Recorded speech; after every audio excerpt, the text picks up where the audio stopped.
Խնդրեմ, տեսեք սիրելիներս, ինչ կարող ենք պատրաստել միկրոալիքային վառարանում, այնպես որ մեզ նույնիսկ պետք չի գալու ջեռոց կամ ճարպաջեռոց։ Գնանք պատրաստենք։ Մեզ անհրաժեշտ է լինելու ձու 3 հատ։ Ավելացնում ենք 1 պատմուց աղ եւ շաքարավազ։ Այնուհետև հարում ենք, դարձնելու ենք փրփրուն զանգված։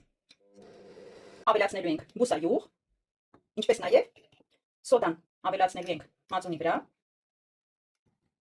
Այսպես։ Եվ լցնելու ենք ընդհանուր զանգվածի մեջ։ Կրկին հարում ենք։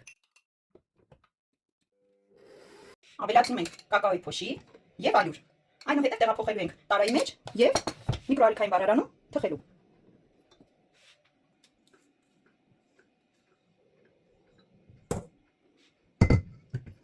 Փայտիկով հարթեցնում ենք եւ ուղարկում ենք միկրոալիքային վառարան։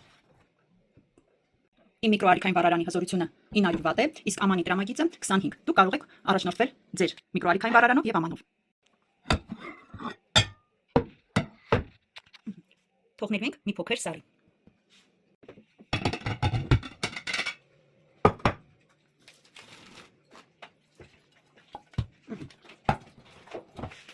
Ընկերներ, մեր բիսկվիթը պատրաստ է, տեսեք ինչ բարձր է ստացվում եւ փափուկ։ Ուզում եմ նաեւ ցույց տալ կտրվածքը, որ շատ փափուկ խմոր է ստացվում եւ ամբողջովին եփված։ Այնպես որ եթե տանը չունեք ջեռոց կամ ճարպաջեռոց, կարող եք միկրոալիքային վառարանով նույնպես պատրաստել համեղ բիսկվիթ։ Իսկ ձեզ լավ օր եմ աղթում, կտեսնվենք սիրելիներս։